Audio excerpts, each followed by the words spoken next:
El 16 de mayo de 2023, en Valencia, ciudad de España, Irene Montero había ido a participar en un mitin de su coalición política Unidas Podemos. Su partido se fundó con el nombre de Podemos en 2014, luego se coaligó con Izquierda Unida, y esa coalición pasó a llamarse Unidos Podemos, y más adelante, impulsados por el feminismo posmoderno que está destruyendo a la izquierda con sus desvaríos mentales, pasaron a llamarla Unidas Podemos. Irene Montero y su marido Pablo Iglesias dirigían junto con otros la formación política y se atribuían a sí mismos la representación de la gente humilde, diciendo que venían a la política a acabar con los privilegios de los poderosos. Pero al poco de alcanzar puestos institucionales se compraron una mansión muy cara. Fuera del recinto donde tuvo lugar el acto político de Valencia, una señora mayor le preguntó a la actual ministra de Igualdad, Irene Montero, sobre cómo había podido pagar el chalet lujoso en el que vive. Irene Montero perdió el control emocional de inmediato y de forma muy agresiva reaccionó, como veremos a continuación. Hay bastante ruido de fondo, por lo que dejaré subtítulos por si no se escucha bien.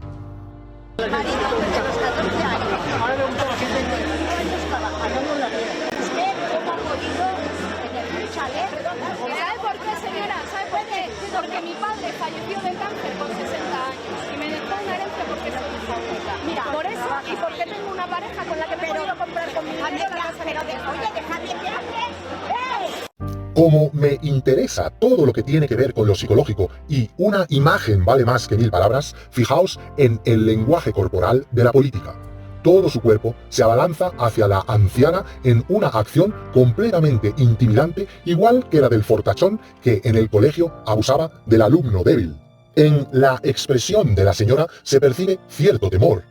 En el rostro de la ministra se despliegan todos los microgestos que delatan al odio y la ira. Pero además ya hemos visto cómo la escena termina con el total desprecio.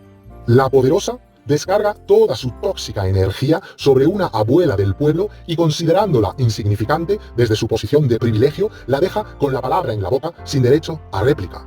Esta es una gran metáfora de lo que nos espera gobernados por estos burgueses infiltrados para destruir la izquierda y maltratar al pueblo. Todos estos acomodados personajes son maltratadores de las gentes humildes que para nada les importan. Dicen defenderlos, pero tan solo los utilizan como excusa para mantener un hipócrita discurso que los lleve hasta puestos de poder elevadamente remunerados con dinero público.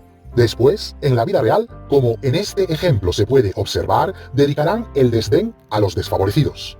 El término maltratador está bien usado. Maltratador es el que maltrata. Si buscamos el verbo maltratar en los diccionarios, veremos que, aparte de propinar golpes e insultos a alguien, también puede significar deteriorar algo por falta de corrección en el trato, o descuidar algo hasta que se estropee.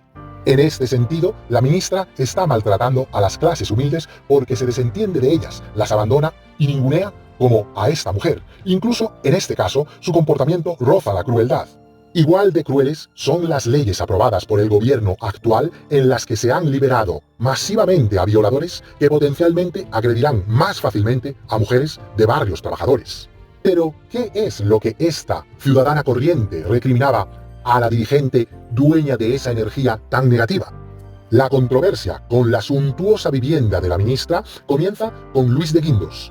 Luis de Guindos fue ministro de Economía desde el 4 de noviembre de 2011 hasta el 8 de marzo de 2018 dentro del gobierno de Mariano Rajoy del Partido Popular Español.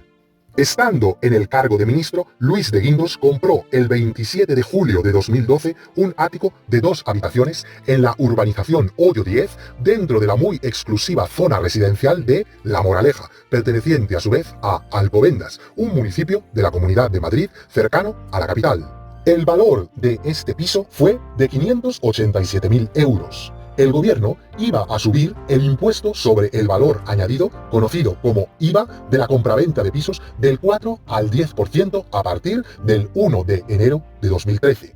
Aprovechando los precios muy bajos, tratándose de La Moraleja, de una fracasada promoción de apartamentos de lujo, y para evitar pagar más impuestos si acababa el año, De Guindos compró pagando de IVA 23.480 euros en lugar de los 58.700 que hubiera pagado a partir de 2013. Todo fue legal. Nadie afirma lo contrario, pero son estas cuestiones de manejo de las circunstancias creadas por la propia derecha para sacar ventaja lo que a muchos disgustó. Pablo Iglesias fue uno de ellos. Menos de un mes después de la adquisición de la casa de Luis de Guindos, Pablo Iglesias criticaba este hecho de palabra y dejó un tuit para la posteridad el 20 de agosto de 2012, que muestro en pantalla. Decía así: ¿entregarías la política económica del país a quien se gasta 600.000 euros en un ático de lujo? Pablo Iglesias aún no era el líder de Podemos, que fue fundado en 2014, pero ya era un activista de la supuesta izquierda.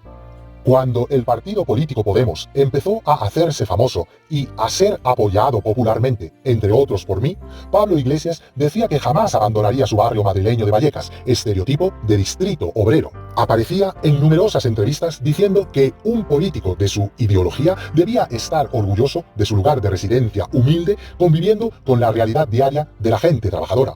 Cuando Irene Montero, su pareja, empezó a aparecer en los medios, hacía afirmaciones parecidas. El 20 de diciembre de 2015, tras las elecciones generales, los dos se convirtieron en diputados del Parlamento español, en el que entraron con la promesa de renovar la política española y acabar con la casta poderosa que se aprovechaba de puestos electos para sacar beneficio. Tomaron posesión el 13 de enero de 2016. Poco después, y antes de cumplirse los 6 años de la criticada compra del piso en La Moraleja, ellos se compraron un chalet de 268 metros cuadrados con una parcela de 2.000 metros cuadrados con piscina. La compra tuvo lugar el 9 de mayo de 2018 y el precio fue de 540.000 euros. En el siguiente fragmento podemos ver cómo respondía Irene Montero el 17 de mayo de 2018 en una rueda de prensa en el Congreso de los Diputados. Los periodistas le preguntaban por qué, tras haber criticado la compra del ministro de Guindos, ahora ellos, hacía unos pocos días, que habían hecho lo mismo. No le pregunto por una decisión personal, ni tampoco por su intimidad, sino por el discurso político. ¿No cree que hay cierta incoherencia en el hecho de que en 2015 Pablo Iglesias dijera que los políticos que viven en las afueras están aislados y no saben lo que pasa, y ese tuit que puso sobre de Guindos de los 600.000 euros con lo que han hecho ustedes ahora? Muchas gracias. Gracias. Si me preguntan si en Podemos pensamos y si yo como portavoz parlamentaria pienso que la economía debe estar en manos de la gente y no de los mayordomos de los poderosos, le digo que sí, lo pensaba ayer y lo pienso hoy. Creo que el señor de Guindos ha demostrado en multitud de ocasiones que no está para servir a la gente, igual que el Partido Popular, que está para servir a los poderosos, y si me preguntan si pienso que la economía debe estar al servicio y en manos de la ciudadanía y no de los mayordomos de los poderosos, lo pienso. Pero no es por eso. Si quiere termino, pues... Pregunta. No, le digo si no ve incoherencia entre lo que dijeron entonces y el hecho de ahora.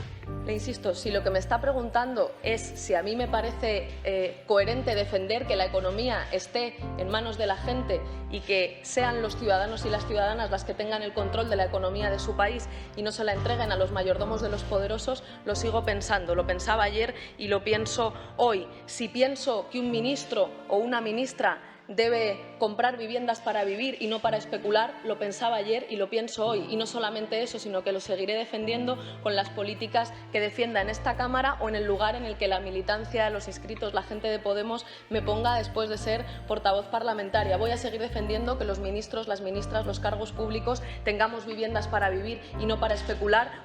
Como se puede ver, Irene Montero esquiva maliciosamente el responder a la primera periodista a pesar de que ella insiste en la pregunta. Eso sí, deja caer que el ministro de Economía compraba su vivienda para especular económicamente con ella. Un segundo periodista insiste y la diputada pasa a otra técnica y dice que su caso es diferente al de Guindos, diciendo que ellos compraron la casa por un proyecto de vida familiar. Veámoslo. En línea con lo que decía la compañera de incoherencia, ¿tú no crees que puede molestar a mucha gente de la que se supone cercana a los postulados que defendéis, que os compréis una casa cuando hay gente que no llega ni a pagar una hipoteca? Os compréis una casa de lujo, con mármol travertino, piscina, parcela, una casa señorial. ¿No crees que puede molestar a mucha gente? Gracias.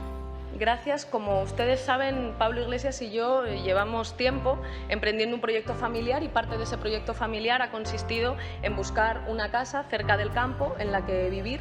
Llevamos tiempo intentándolo y finalmente con el salario que tenemos hemos conseguido llevar adelante y sacar adelante ese proyecto. Hemos dado, ante las informaciones que muchos de ustedes han publicado, hemos dado todas las explicaciones necesarias de cuáles son las cuantías, de cómo vamos a pagar eso, de cuáles son nuestros salarios, cosa que por otra parte no es ninguna novedad porque ya está publicado en el portal de transparencia de Podemos y porque 48 horas después de efectuar en concreto la compra de la vivienda que ahora tenemos, hicimos una actualización de la declaración de bienes, precisamente la que presentamos al Congreso, precisamente porque nos creemos la transparencia y ese proyecto familiar que estamos emprendiendo es, pues bueno, todos los detalles los hemos dado, es un proyecto que emprendemos, todos los detalles, insisto, los hemos dado. Les invito a que miren esas explicaciones y creo que la gente las está viendo y, bueno, por supuesto suyas son las conclusiones, pero todas las explicaciones las hemos dado e, insisto, es un proyecto familiar que llevamos tiempo emprendiendo y nos apetecía irnos a vivir al campo. Pero lo mejor viene poco después. Una tercera periodista, viendo esta nueva argumentación de Montero, le lanza una pregunta inteligente. La periodista le pregunta por qué estaba segura de que el ministro de Guindos compró para especular y ella y Pablo Iglesias no. Con la enorme torpeza mental que ya entonces caracterizaba a esta política, al darse cuenta que no podría argumentar nada, ya que la compra de ambos inmuebles era similar, decide mentir delante de toda España y decir que ella no había dicho que el ministro de Economía de Guindos hubiera comprado para especular, a pesar de haberlo hecho 5 minutos atrás. Veámoslo. Sí, no, solo quería pedirle una aclaración. ¿Por qué saben que de Guindos compró para especular y ustedes para vivir? No he dicho tal cosa.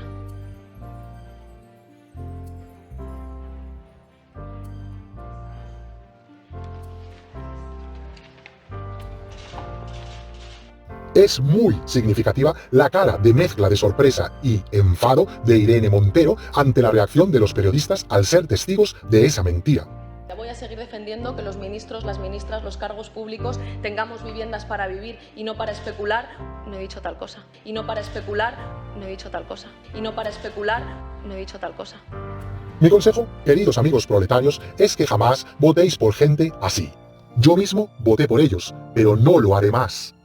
Viendo cómo pueden ser capaces de mentir y negar lo que han dicho apenas 5 minutos antes, con mayor motivo pueden prometernos cualquier cosa en campaña y mentirnos u olvidarse de cumplir meses o años después en el gobierno. O peor aún, hacer exactamente lo contrario de lo que aseguraron.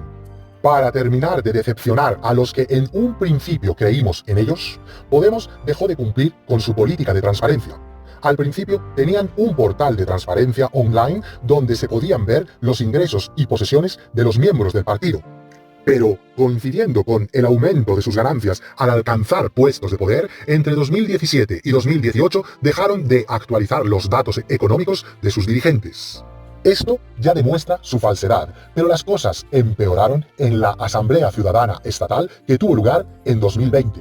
La Asamblea Ciudadana Estatal es el máximo órgano decisivo de Podemos. En ella se elige o ratifica a los líderes del partido y las políticas a seguir.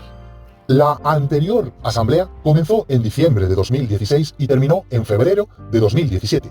Fue conocida como Vistalegre II por celebrarse muchos actos multitudinarios en el Palacio Vistalegre Arena, en el barrio de Vista Alegre. Por la pandemia no pudo celebrarse una Vistalegre III de forma presencial, pero la Asamblea Ciudadana Estatal se llevó a cabo con votaciones online. En ella hubo cambios que demuestran la enorme hipocresía de esta gente. Primero, al comienzo de todo, Podemos impedía por sus estatutos o su código ético que los integrantes del partido cobraran un sueldo mayor a 3 salarios mínimos. Lo que excediera de esa cuantía debía entregarse al partido como donación. Querían hacer ver que no habían llegado a la política para enriquecerse. Eso dijo Pablo Iglesias en numerosas entrevistas, pero en esta asamblea llegaron los cambios ahora que el sueldo de los altos mandatarios había crecido mucho. A partir de ese momento ya no había que entregar al partido lo que excediera de los 2.850 euros mensuales correspondientes a los 3 salarios mínimos, sino que todo el mundo debía dar desde un mínimo del 5% hasta un 30% de su sueldo por ser cargo político. Quisieron presentarlo como un gesto generoso, argumentando que incluso los cargos que no alcanzaran los 3 salarios mínimos pagarían algo. Pero la verdadera razón era beneficiar a los altos cargos que ahora ganaban mucho dinero. Pongamos, por ejemplo, el caso real de Ángela Rodríguez Pam, que es secretaria de Estado en el Ministerio de Igualdad. Ella cobra un sueldo de 120.000 euros anuales, lo que supone 10.000 euros mensuales.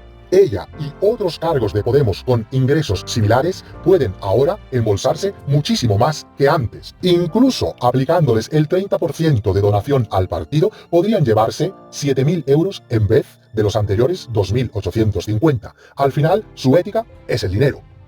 Segundo, sus normas decían que el tiempo máximo para ejercer cargo público era de 8 años, prorrogables de forma muy excepcional a 12 años. Su código así lo determinaba para supuestamente no vivir perpetuamente de los impuestos de los ciudadanos. El límite de mandatos también se eliminó en la Asamblea de 2020.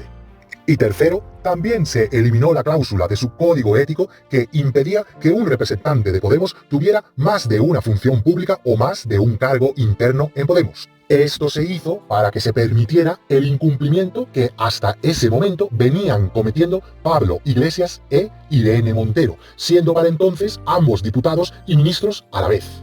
Como se puede ver, mintieron en todo, y al alcanzar poder, la ambición los poseyó, igual que a los políticos que tanto criticaban, y pasaron a ser parte de la casta. Son una falsa izquierda y solo quieren aprovecharse de las esperanzas que ya pocos trabajadores ponen en ellos. Pero si alguna voz del pueblo, como la de la viejita del inicio, se alza en justicia contra ellos, aparecerá su verdadera cara y desplegarán sin piedad toda su rabia y desprecio. Para enfrentarnos a la derecha, primero tenemos que tener una izquierda digna. Y para ello, la sensatez y honradez deben volver a reinar en nuestro lado ideológico. Debemos expulsar de la izquierda a todos estos postizos progres, a estos burgueses disfrazados, a estos pijos que juegan a revolucionarios, y debemos traer la cordura y el honor de vuelta. Debemos dibujar un horizonte donde se sustituya este esperpento actual por el imperio de la izquierda patriótica.